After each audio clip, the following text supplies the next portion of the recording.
A very warm welcome to all our viewers on yet another session of our Fair AI's Thought Leader Speak series. We have with us today Dr. Atif Farid Mohammad. He is the Professor of Artificial Intelligence, Machine Learning, and Blockchain at the University of North Carolina, Charlotte. He is also a Senior Research Scientist in AI at Ontrak, Inc. Welcome to the show, Atif. Thank you so much, Sourajit, and it's wonderful to speak with you again after our Boston conference. Thanks. So first of all, let us start with your work in the AI domain. So how did this entire journey start, and what are your specific focus areas within this field? So when I did my second master's in 2006 to 2009, while I was working, I realized that at the age of, I think 36 years old, that the paradigm shift is coming in very fast, because my second master's I went to enhance my computer science journey after 10 years of my first master's degree. And there I realized that this is the right time to jump and go back to study full time. That's where I went and did my first PhD in cybersecurity, which opened so many venues, and I got another funding for a second doctorate in artificial intelligence or decision analytics from University of North Dakota. That's how my all this new journey started. And blockchain came in 2011 in my life in terms of Bitcoin, understand what it was. And Bitcoin obviously utilizes the AI techniques on the back end of the cryptography and all that. So this is the humble beginnings. I went into the industry as a contracting consultant, being a Canadian living in the States. I had an opportunity to work with Catholic Health Initiative, 81 hospitals. I also worked with the Comcast, the biggest giant, which owns NBC, one of the biggest broadcasting in the United States. I worked with the Under Armour, and there was a big thing that came, Bank of America came in. So everyone is willing, all of these organizations were and still are willing to go and take the next leap and bring in the decision sciences or data sciences or research sciences. And all of these sciences, which are derived out of computer science, actually based on machine learning and artificial intelligence on a very small step-by-step basis. So that's my journey. And now I work with Ontrak, and we do behavioral health sciences. And we work with the mental health, emotional well-being, and all that. And we work with everyday person in over 21 states in USA. And I also teach artificial intelligence and machine learning. And obviously, blockchain's first ever course was done in the United States by UNC Charlotte, which I created. So these are my beginnings. Fantastic. Okay. In terms of the way AI and machine learning are evolving across the various stages, right, from conceptualization, development, implementation, etc., do you think that the journey across all these stages is consistent, or are we running ahead of the curve in a particular stage while only scratching the surface in some other stage? What's your view on this? And more importantly, how do you see this nature of the evolution? Do you think it is making the focus on responsible use of new technologies an imperative now? That's a very timely question that you asked. The 3 stages of design, development, and deployment are the main core areas that we have at this moment in front of us. The responsible use of technology, before even we go to the artificial intelligence, let's discuss the responsible use of technology. This actually can be thought of as synergistic, and it's each based all design, development, and deployment are based on the approaches that when we start designing something, we must see the human side of it. There's a human side and a technology side. Technology side comes in terms of operational aspect. Human side comes in terms of the utilization of the output of that technology, whatever means the standard procedure input process output, garbage in, garbage out thing. But as a human, we are the most unpredictable input providers. And when there is the most unpredictable input is coming in, so the output would be obviously most unpredictable. So the research is conducted here in one of the Science Direct research journals have mentioned about the Human Brain Project.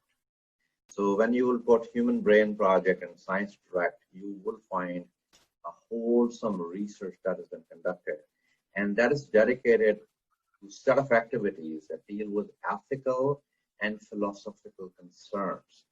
And these are organized around the principles of responsible research and innovation, like design, development, deployment, responsibility towards human, the research to be done by having both human side and technology side equally, and then innovation come up with the appropriateness of the outputs. I hope this satisfies the question that you asked. Yeah, in fact, it's interesting that you mentioned the human side, and here probably I'll take some examples from you, because we keep on hearing the development of a lot of new applications by companies in the automation, AI, machine learning space. But in your, I mean, from the perspective of the research you have done, can you share some examples of companies or organizations who you think have done this in a more responsible manner, especially from the human construct aspect? Yes, so Under Armour is the biggest organization that in North America, Canada, and USA, as per my understanding, which actually does not sell you a shirt or a shoe or a shorts or a band to put a cell phone here. They are the manufacturers of that. What they have done, that they have been conducting comprehensive research, that there are very few Under Armour stores. Rather, Under Armour's products are sold at different big box stores. And what they have done, they have conducted a research by taking only the camera view of someone coming in, crossing in the Under Armour section, and staying and looking at a product here, and a product here, and a product here, and then pick that product up and walk away.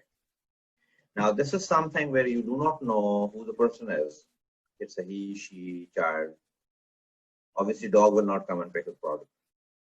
Then they also look at, first they look at the entity which is picking up the stuff. Whether they bought it or not, it's a whole different thing. Second thing what Under Armour did that they wanted us to look into, so I was involved in the research, to establish my own human understanding as a customer, as a shopper. The second thing is that if I looked at what was my time duration of looking at those three objects. Now, as a human side, we as humans, like you are a pretty brilliant gentleman by yourself. When you look at something and then you turn back, it takes you a few instances to make that call. I am interested in this thing, in this book, or if I pick, and if you're there and you pick this, then you will make a call. You know what? This is small enough for to hook in my rechargeable battery and put in my cell phone, and then I'll carry on. And how do you know that? Because of your previous knowledge, because you have previously been using this big thing with the similar inputs.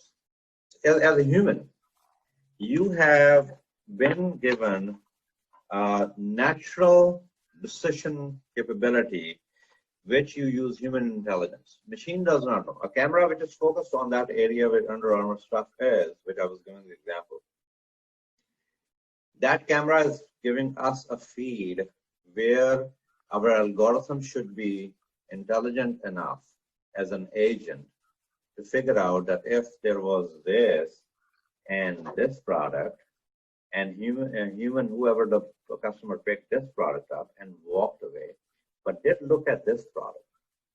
And that information is already in Under Armour's database that we placed the coffee cup at this place, cell phone or whatever the gadget is at this place. And that was to randomly check what is the potential relationship of these two.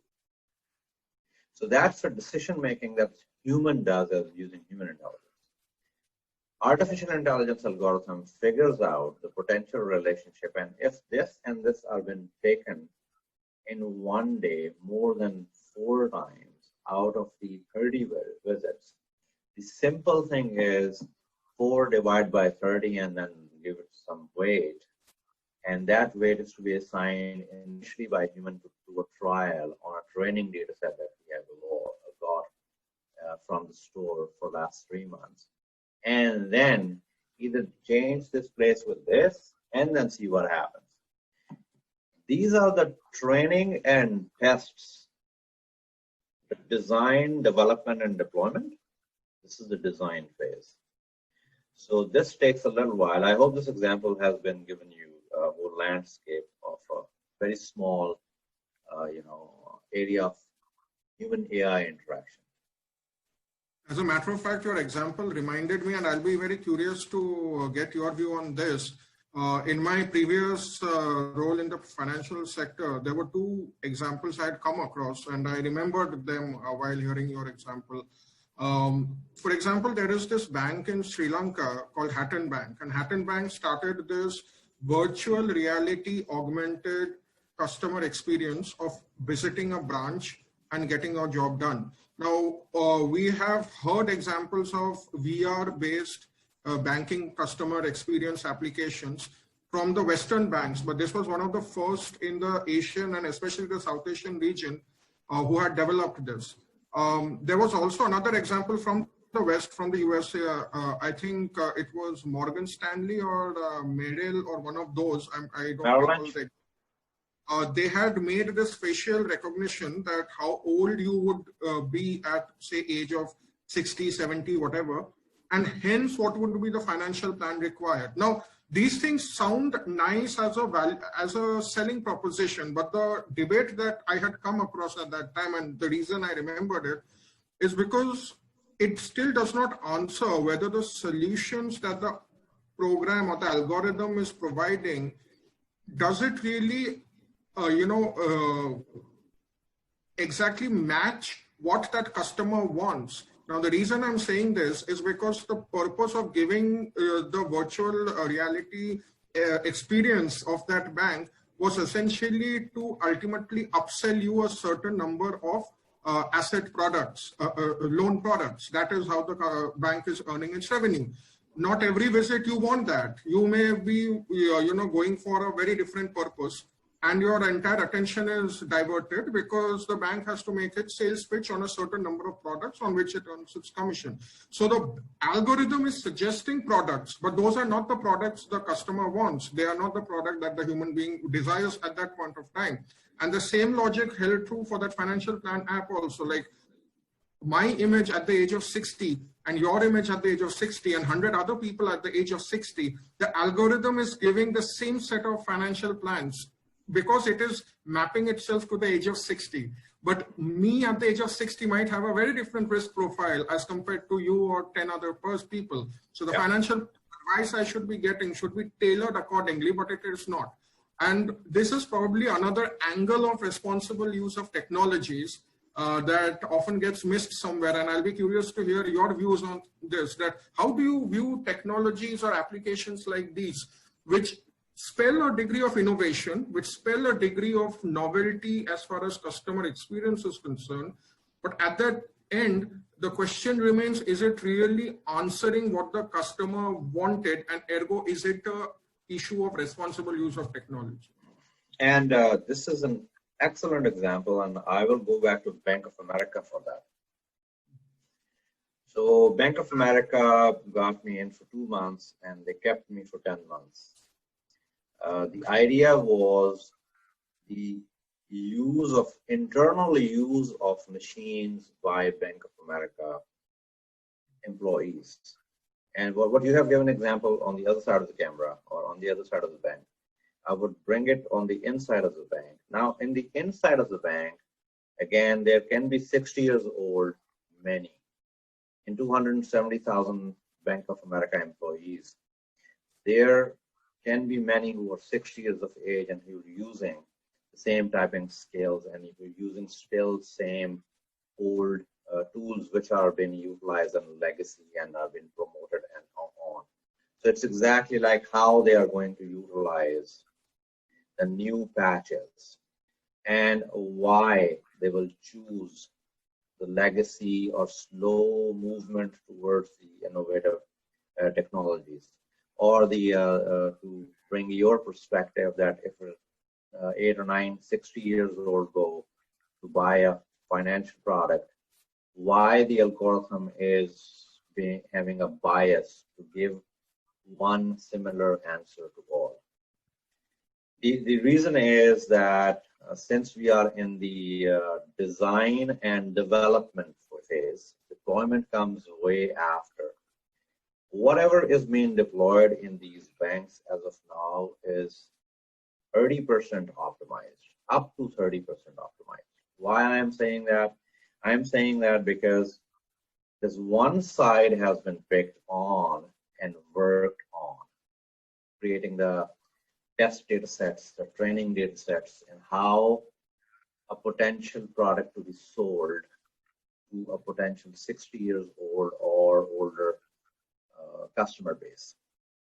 And the artificial intelligence algorithm will bring almost similar answers. The reason behind that it will look at certain coordinates in a graph, if you say graph query language or graph database.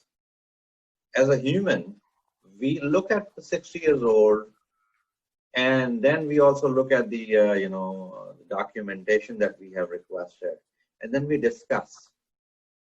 And our discussion tells that that person is a shrewd businessman, that person is a farmer, that person is someone who has herds the animals herding business, that person is someone who runs a whole factory.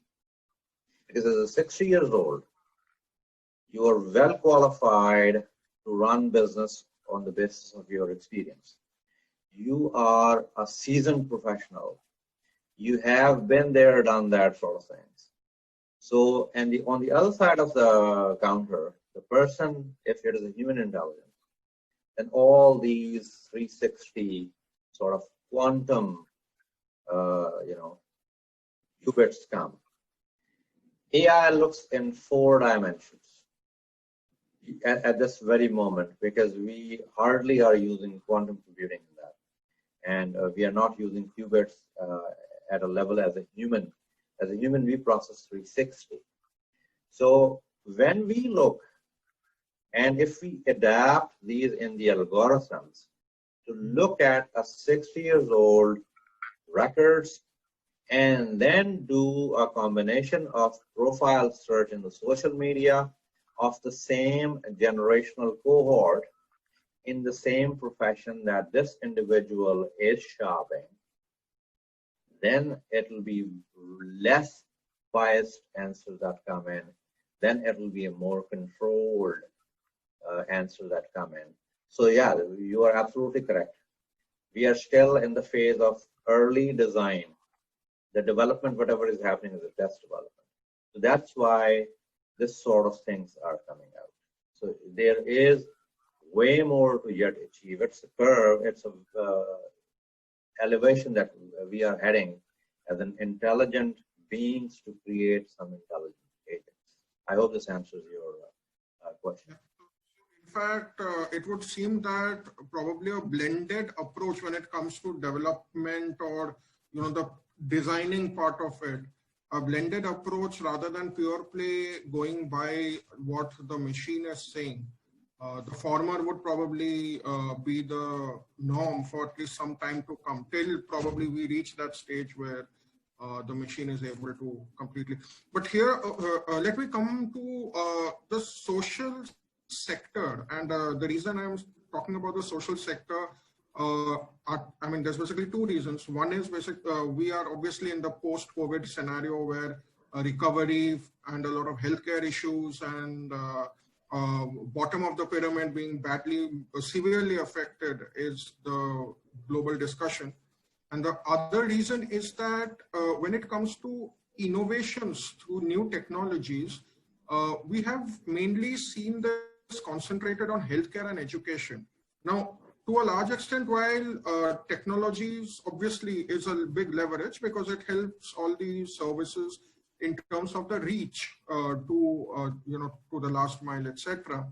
But you have done research in the telemedicine space. So especially in context of developing countries which have large populations, severe need of healthcare services across geography, how do they install tele-healthcare systems which are effective, efficient, but the users also look at them or perceive them as being responsible and trustworthy?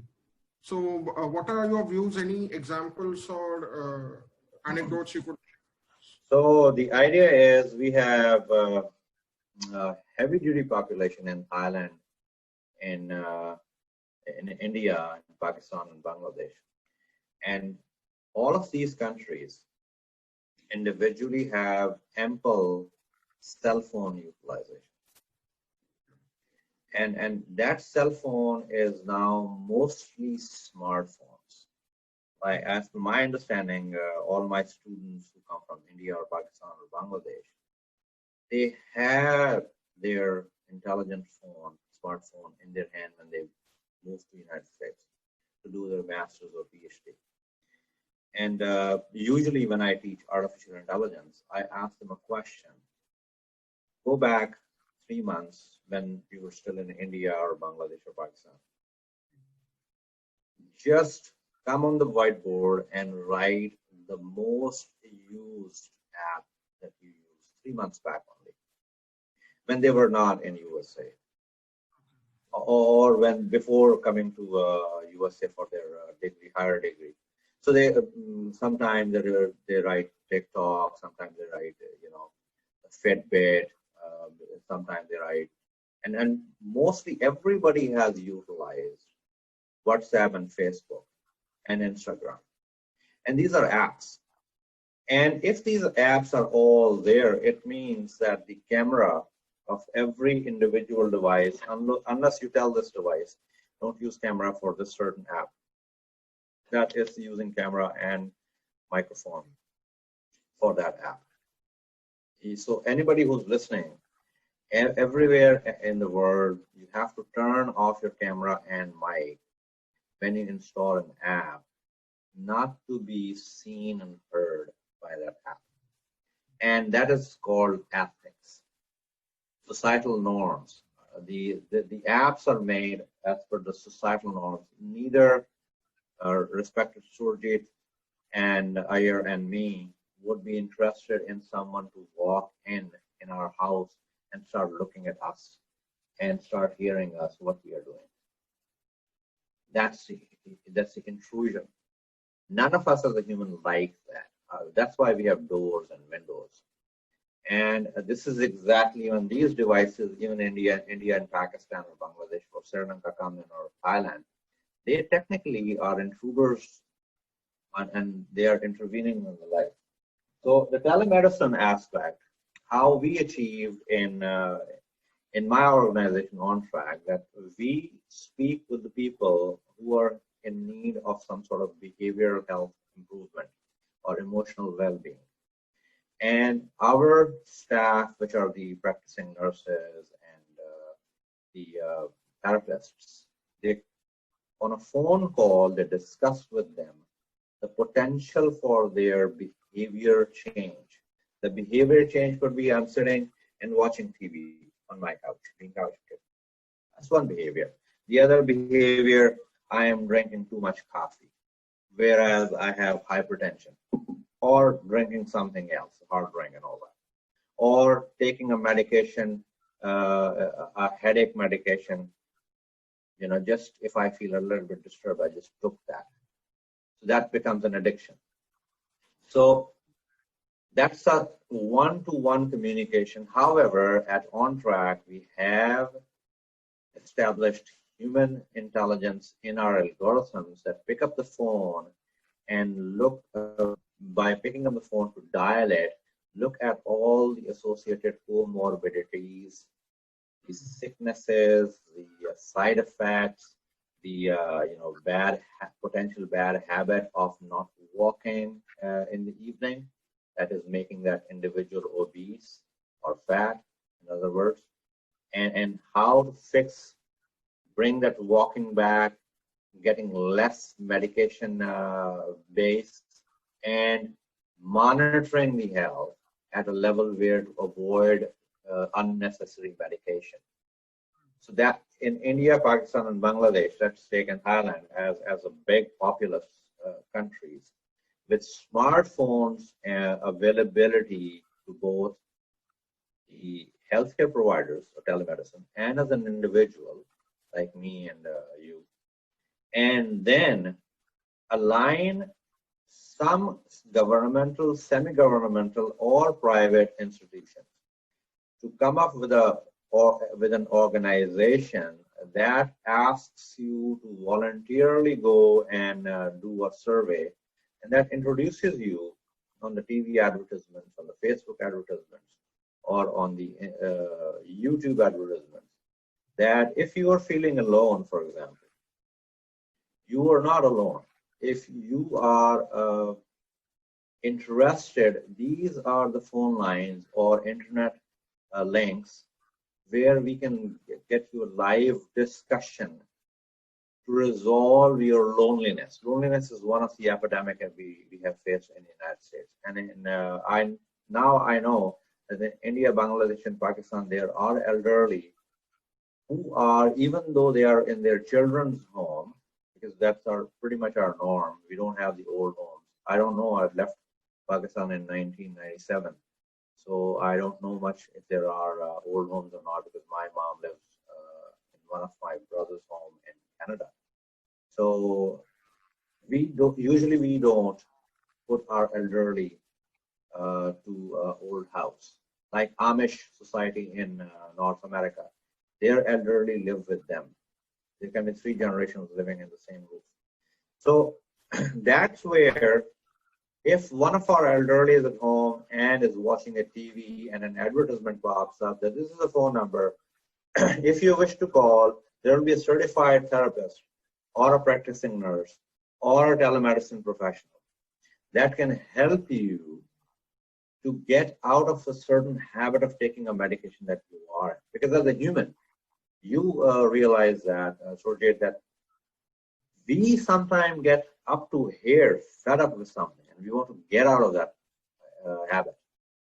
It can be eating the medication, can be drinking too much coffee or hard drinks, whatever.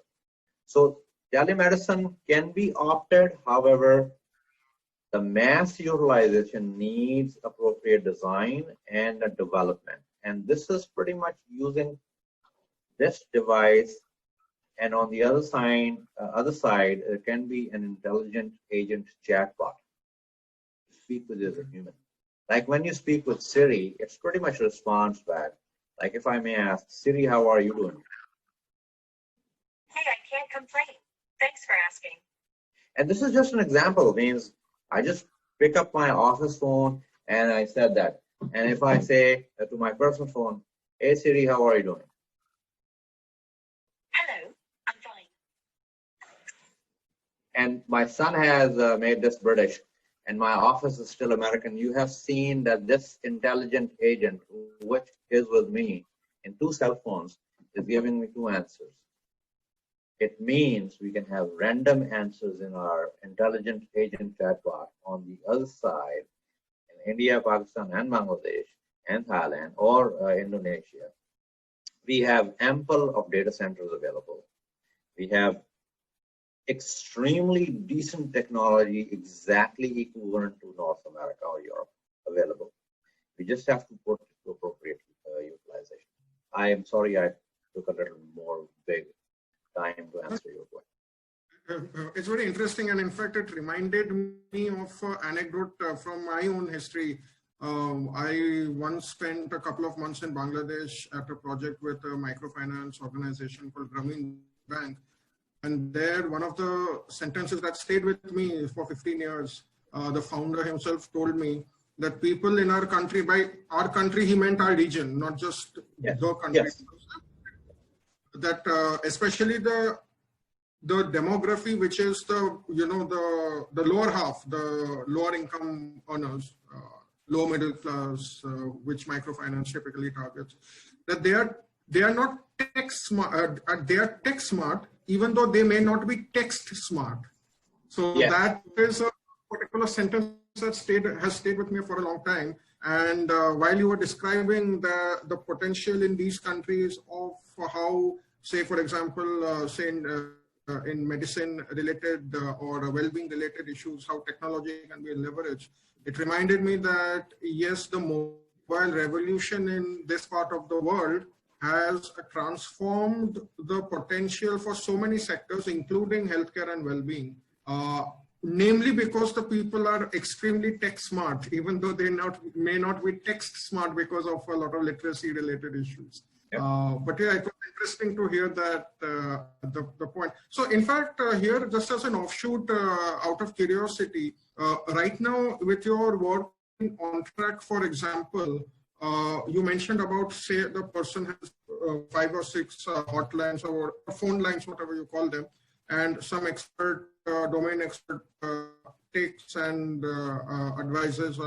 Eventually, will it be the AI algorithm Siri which will be speaking to that person? Is that the intention of that? That's the first intention, that a chatbot is answering and taking the preliminary details. And then the chatbot, as to the ethical aspect, would definitely say, hi, my name is John. However, I am an intelligent agent talking to you. Will it be okay for me to talk to you and get some preliminary details in a sequence of questions, a very small survey, before I patch you to a therapist? And since chatbot technology, like I just gave you examples by speaking with Siri, and 2 answers came. Both machines are with me for a very long time now, and they both talk to me in a different way. It's exactly same chatbot on the back end. So, and that is okay. I'm comfortable with Siri or Google Home, or so in my Charlotte, North Carolina home, I have a Google Home assistant, and I say, hey, Google, can you play Frasier on the TV? So I am not interested to know whether Frasier is being played at Hulu, Netflix, Amazon Prime, or some channel. So that's a back end. I'm not speaking with a human. I'm speaking with a Google agent. Google goes and finds that I have Hulu and Netflix, and I am at Hulu. The last time I was watching Frasier by pressing my remote control. So it'll go open the Hulu and play that Frasier for me to watch. Or in India's aspect, I loved a program called Zaban Sambhal Ke. It's mind your language, technically translated, and then I remember watching all those episodes at Doordarshan once upon a time. I loved that before. So if I say Zaban Sambhal Ke, then Google is capable enough to translate and understand what I'm saying, even though I'm speaking a whole different language. So for anybody who's English, Zaban Sambhal Ke means mind your language. in literal translation. And Mind Your Language is a British sitcom. Zuban Sambhalke is a Doordarshan, which is an India standard TV. It used to be. It's almost similar concept, whole different script and the realities. Those were based in Indian subcontinent. Mind Your Language is different, where people are coming in and learning English. So Google, I don't need to go and push any buttons anymore in my Charlotte, North Carolina home. So this is one of the examples that you are absolutely right. This is not being text smart. This is being tech smart and utilizing a technology by having societal norms. So right now, so for example, if under the way the Ontrak thing is doing, chatbot you're mentioning for the initial conversation, that is already implemented, is it? At this moment, we are tinkering with it.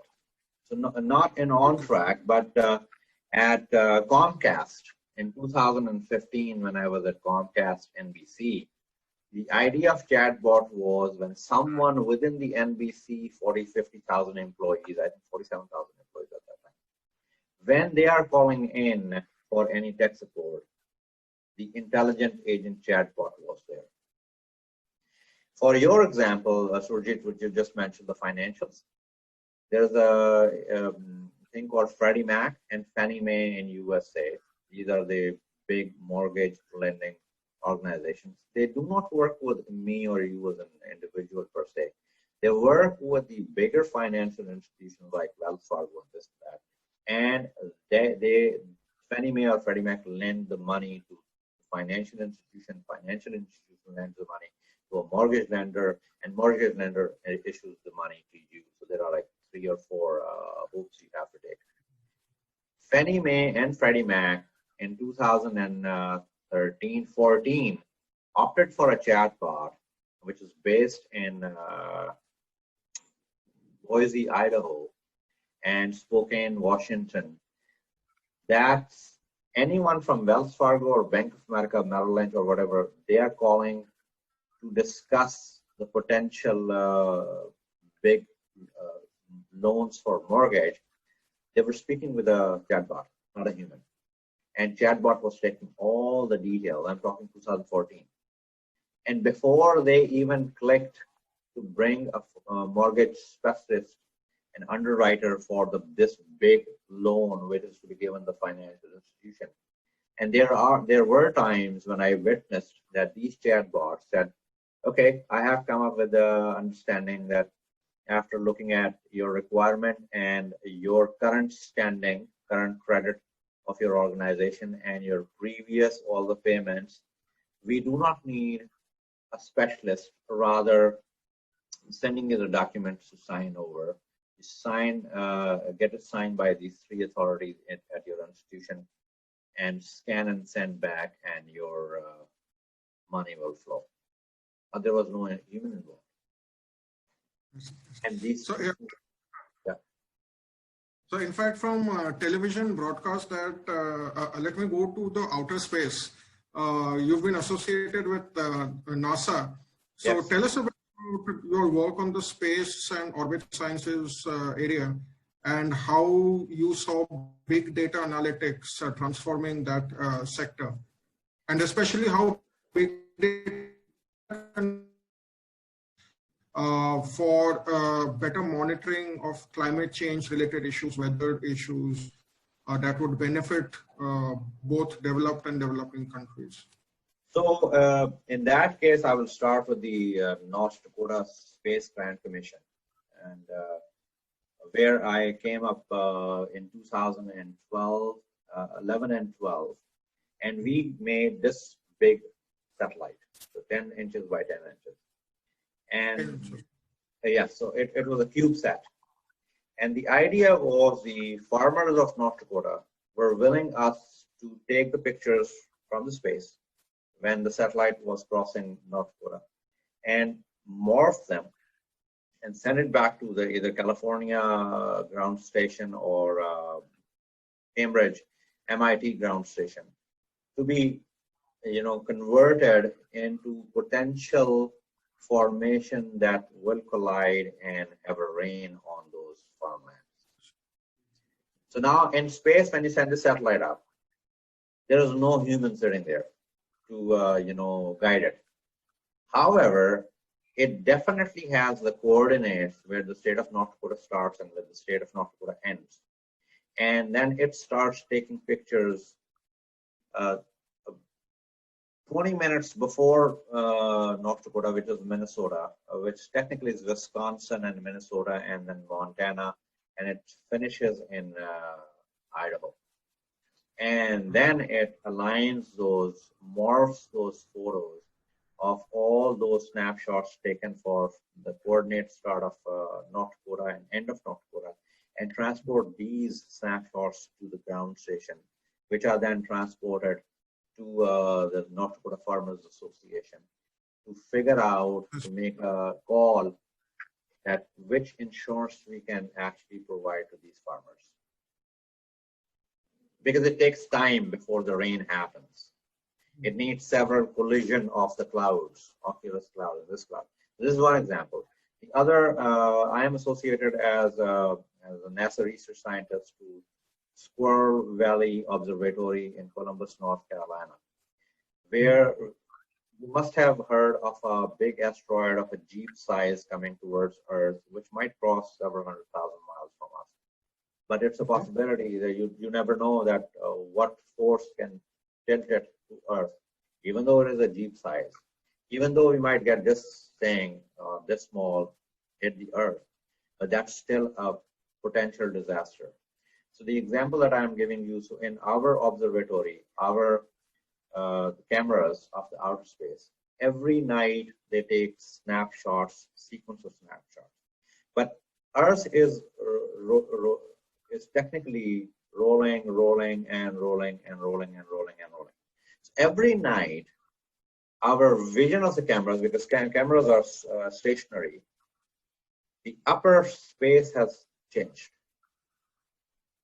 So the cameras which are have taken picture of this place will take picture of this place, and tomorrow will this place, and the day after tomorrow this place.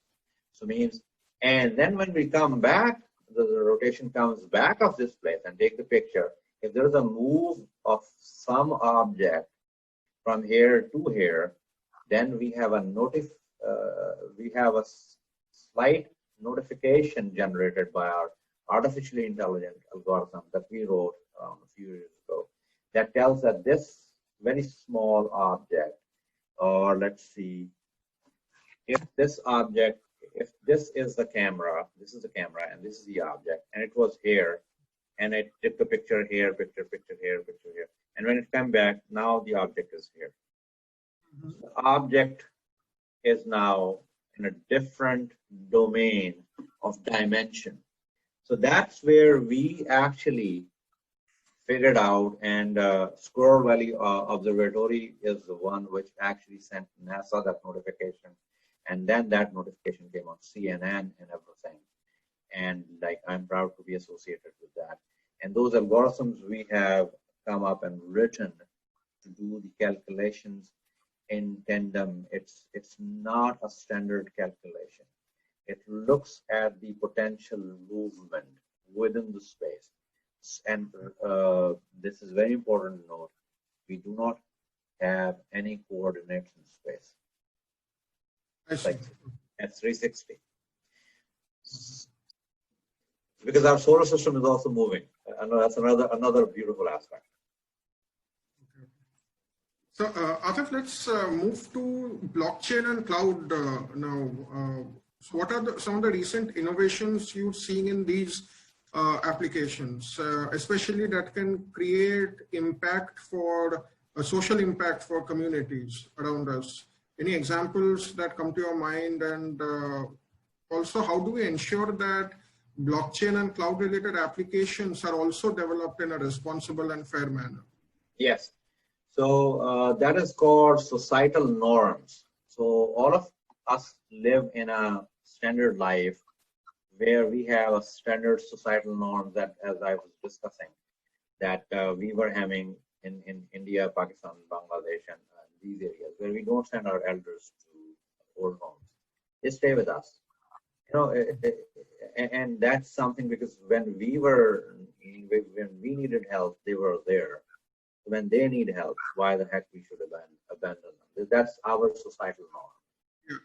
In North America, the societal norm is there are elders who prefer to go and stay in a nursing home. So and since now I'm living in North America for 20 odd years, so I understand that obviously I would not like my loved one to go an extra mile and sacrifice their part of time and help me out where I can afford to pay to someone in a older home where I can have my own private privacy and all that, and then when I need something it can achieve, and I still am in touch with my son and daughter over the phone. So these are two different societal norms. So the idea of societal norms maintained in a fair ethical basis for utilization of blockchain and this AI in a merger, we have seen the evolution of cryptocurrency, Bitcoin, Ethereum, and all that. These are not only the currencies. There's a big algorithm that saves a certain amount of data and locks it, and that can be opened. This very simple concept. I remember my grandmother moved to Pakistan from New Delhi. And till the last date, she had a thing called pandan. And pandan, for the English audience, there is a certain combination of several masalas or something like it. They are combined and they are eaten in a leaf. And this is a loosely translation, and you can check what is a pan, P-A-A-N is for the English audience. And she used to lock it. When you lock something that is important to you, possibility is zero importance to somebody else. This is the same concept of blockchain. If I or my organization would like to put our clients' data in blocks, then this is a secured asset for us, organization, and for that individual. That individual might have a heart attack history, might have diabetes, might have something else. And when we lock that information, we can open it because we locked it. And then we share that asset with that individual or their family, that this is your loved one is having this, and this is the key to open that. This is a secured asset. That asset is considered token or cryptocurrency otherwise. And so this is transitioning in. The other example I can give you that, for example, if one of my very close friend, a classmate, who has in Nagpur, the factories which build the boxes, and these boxes are of cardboard or things which they later been supplied to the government, semi-government in India, and then they pack, and these boxes are thick enough where the external extremities do not come and infect it, and it's shipped. So the idea is that those assets which my friend's organization is creating for entity A, when they will close that in a technology in a techno way, that information, and send it in terms of a supply chain, then that asset can only be opened by the entity X, which is about to get a shipment of raw open boxes through company A and B, where it was held, and C transported it to the company X. So none of the company A, which is taking the box and putting into the warehouse to company B, and company C comes and picks it up and delivers to company X, A, B, and C would not be able to see the details. They will see a big box wrapped. Company X has the key to open that asset, which is electronic, to know that these were the data, or these were the different boxes in the raw shape have been wrapped up and sent. So this is sort of a manifest sent in the old way, in a database way, to the company X. However, since these boxes are different and they are made from different material for different goods to be packed later, company X knows that because this is their internal company business secret, and my friend's company, know that this information should not be shared with company A, B, and C, who are the main transient bodies. So that's how blockchain is transforming things. Blockchain is not only cryptocurrency, Bitcoin, Ethereum, Monero, Zcash, whatever. It is a whole asset management. This can be human asset, like human information of comorbidities. This can be a physical asset, details before it is shipped or after it is shipped and all that. In, say, blockchain itself, any particular example of applications using blockchain or companies using blockchain that come to your mind, who you think have stood out for responsible usage of blockchain technology? Yes, Hyperledger is a big umbrella which has Sawtooth, which has Aiyer. There are so many Hyperledger fabric. So if you are on internet, whoever is listening, go find IBM's Hyperledger initiative, which is open source and which is available on Linux Foundation website with so many different, there's an Explorer, there's an Aiyer, there is a Sawtooth. These are all different Hyperledger fabrics. They work with the assets transitions into blockchain blocks, and you can create security token with it. You can associate Ethereum, for example, as a cryptocurrency with it. So when the payments are to be done, they can be done cryptographically because via cryptocurrency, and the assets are transformed and then transported before the physical goods are gone. So I know that there are several organizations which are utilizing Hyperledger on the back end, one or their other fabric items.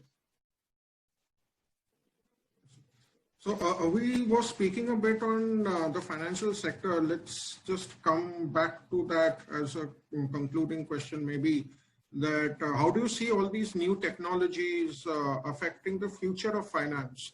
And especially any anecdotes or examples of applications that you have seen that create that impact or can create scalable impact in terms of financial inclusion or transparency in financial processes and transactions. So let me take this example. So I will show you. This is an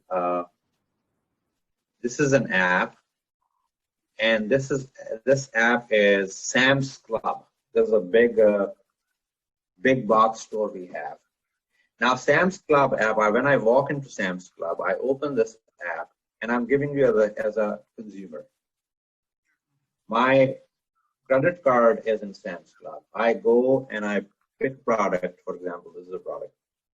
And I will put this and I move away and this will pick the barcode up, and if I say confirm, then I bought it.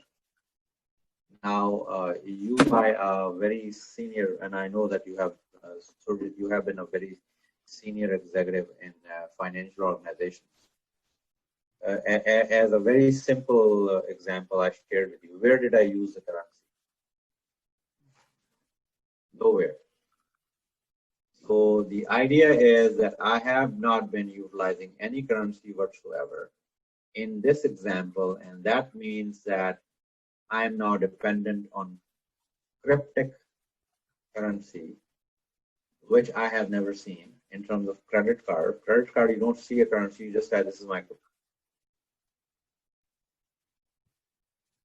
plastic. So plastic is going to cryptocurrency. This is just a matter of replacing our actual currency system with token or some number. So that Star Trek Next Generation comes to my mind. It's an old show. However, they used to say computer, I need Earl Grey tea. Captain Picard used to say that. And an Earl Grey tea cup used to come and they drink it. And so the question was posed in 90s that how the replicator is producing the Earl Grey tea, pardon my tongue twister. So where is the money?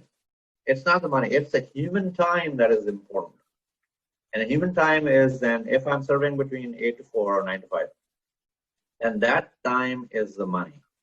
And that time translates into a token, and that token is paid for that, cappuccino, or for the food which is replicated in the Star Trek Enterprise ship. And that has been subtracted from my surplus, which I'm been paid as a salary.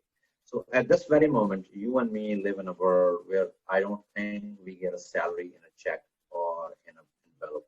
It comes to our bank.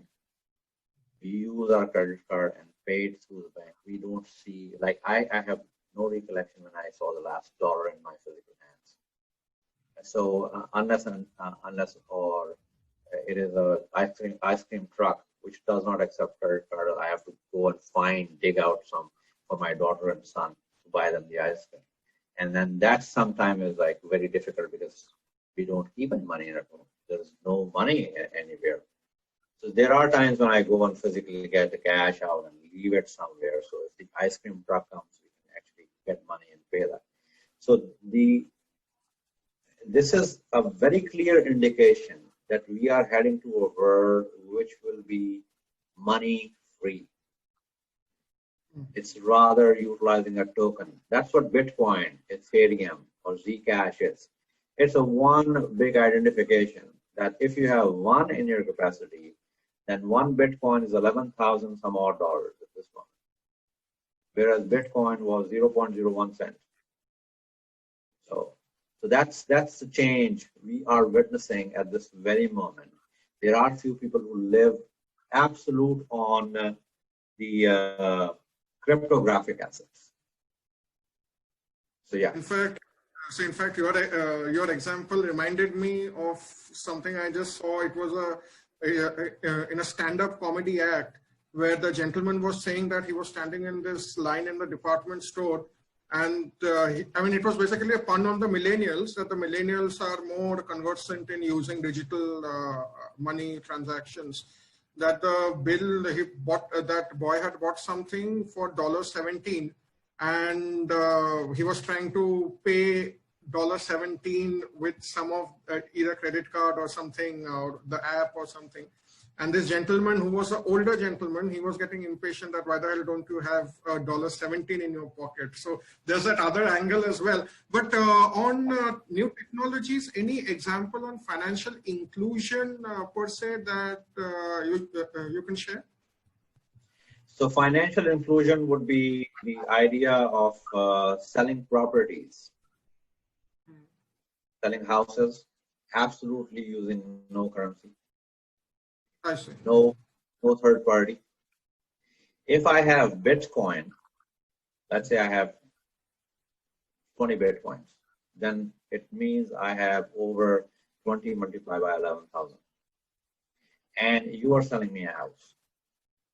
So if I'm able to give you the cash, then I will ask you, Sourajit, may I have your blockchain wallet or crypto wallet? Rather giving money to the agent, sales, your seller's agent, my buyer's agent, then the bank. How many fees we have to give? So many. But if I ask Sourajit, okay, in Bombay you have this apartment, I would like and do a share rental. Rather going through some third party and then checking my credit, and me being a Pakistani, Canadian, or American, coming in, there are so many other things. And since you know me and we are friends for the last 10, 15 years, yeah, that's fine. And I just, with one click, I transfer you that funds. And you send me an acknowledgement that you have got it. And then that acknowledgement has agreement that I am bound to, which is called smart contract, that I will come in into these days and stay in that apartment, and then I'll get out, and then that apartment is available for someone else to share, like Airbnb concept. but that's called share rental. And however, I own that time, so that share time rental. And if I come or not, I have already shared with you my cryptic asset, and that will be deducted from that time, start time to the end time, because that's the agreement you and me had in that case. So see yourself, there is no financial institution between you and me. So say an example like this, example, say a more advanced economy like America, do you think concepts like this in real estate, which is historically a very, one of the more archaic sectors as far as operations are concerned, do you think that it can happen in the very foreseeable future in America, for instance? In USA, US is a late adopter. Oh, I see. In South Korea, you can sell your house on using the cryptocurrency. I see. Okay. So there is a whole big movement happening in South Korea specifically, where they have tested a whole block of houses to be sold using smart contract. Smart contract absolutely eradicates. So I'm not saying that banks are going to go out of the business, because in the end of the day, we have our wallets at this moment because we are individuals. But when the organizations will come into this, then an organizational is a big entity needs some secured wallet by giving in very less percentage to that financial institution. Financial institutions are at this moment transition to the next phase, which is cryptic future, cryptographic future. So the token, the physical paper money, I don't think will exist in 10 to 15 years even, because I don't know whether you've seen an Indian rupee unless you go and to buy some from some Chavdiwala for a card where you buy stuff by paying cash. So even in India and Pakistan, we don't see much of these, Bangladesh, the physical cash transaction. In fact, it's interesting you mentioned Korea, because till a few days ago, my main understanding of Korea and technology was the fact that it has one of the highest broadband speeds. But then I read a very interesting example, a very pioneering example, in fact, I must say, where they introduced the smart contract blockchain in social impact bonds, because in social impact bonds, the main handicap to scale it up was the fact that it was not a securitized product. It was essentially a private loan contract between you and me, the funder and the investee. And the smart contract is able to securitize it into a tradable product, just like any other conventional corporate bond. So, which is expected that in coming time, it may help scale up the social bond space and hence the social financing space, which is coming into fore now, especially after the pandemic and all this scenario. Yeah. Atif, we will conclude here. Thanks again for giving the time and the excellent insights and examples you provided. It was a pleasure talking with you, and I hope you have a good weekend and a good day ahead. Thanks a lot. Thank you so much for your time. Take good care. Yeah. Bye.